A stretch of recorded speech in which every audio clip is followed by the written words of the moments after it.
Good afternoon everyone.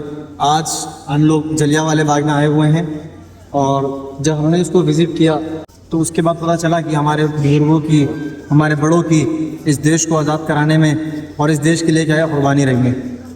दूसरी चीज़, यहाँ पर हमने बहुत सारी चीज़ें, बहुत सारे मॉन्यूमेंट्स ऐसे देखे कि जिससे हमें पता चला कि देश की आज़ादी में हर एक इंसान का, हर एक रिलीजन का, हर एक सिविलाइजेशन वाले का, हर एक मतलब रिलीजन से ताल्लुक़ रखने वाले का हाथ था। अभी हमने अंदर म्यूज़ियम में देखा कि जहाँ पे मौलाना हसरत मोहानी का एक बहुत ही शानदार लाइन लिख रखी थी इंग्लिश में, जिसका ट्रांसलेशन ये था, उन्होंने कहा कि अगर कोई बंदा ब्रिटिश गवर्नमेंट का साथ देता है तो ब्रिटिश गवर्नमेंट का साथ देने वाला कोई भी शख्स है, फिर वो किसी भी टर्म के रेगुलेशन के अकॉर्डिंग हो या फिर वो किसी भी मोटिव के तहत हो, वो बंदा मेरे नज़दीक गलत है। ये उनकी एक अपनी पर्सपेक्टिव, उनका एक सोच थी। इसी के साथ साथ हमने देखा कि ये वो जगह है जहाँ पे हम खड़े हैं। यहाँ से जनरल डायर ने, उसके लोगों ने गोलियाँ चलाई और हज़ारों लोग, वो लोग कि जिन्होंने इस देश को आज़ाद कराने के लिए अपनी जानें कुर्बान की, और उन लोगों के ऊपर जो गोलियाँ चली।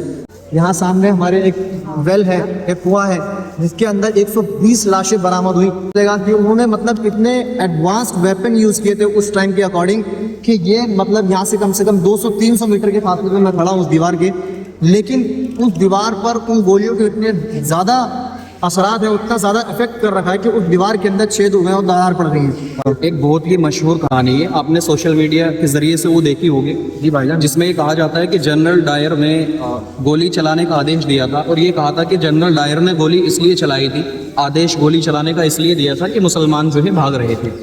लेकिन पोस्टमार्टम चलता रहा, पता ये चला कि जितने भी मुसलमानों के गोली लगी थी सभी के सीने पे गोली लगी थी, एक की भी पीठ पे गोली नहीं लगी थी। चूँकि उन्होंने ये बात पहले ही कह दी थी कि अगर किसी की भी पीठ पे गोली लगी हो, किसी भी मुसलमान की, तो मुसलमान जो है आज़ादी के संग्राम से पीछे हट जाएगा। और गोली चलाई गई थी इस जगह से गोली चलाई। काफ़ी दूर पर एक कुआं है जिसमें बचने के लिए लोग वहाँ पर कूदे कुएं के अंदर, लेकिन फिर भी कितने 1,000 लोग शहीद हुए थे। 1,000 के अंदर 1,000 लोग शहीद हुए थे और 120 लोग उस कुएं के अंदर पाए गए थे जो अपनी जान बचाने के लिए उस कुएं में कूदे थे।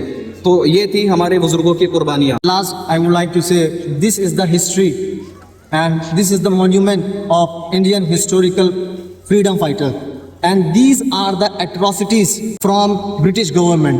We all have to know this and we all have to reflect upon it. Thank you so much. That's so.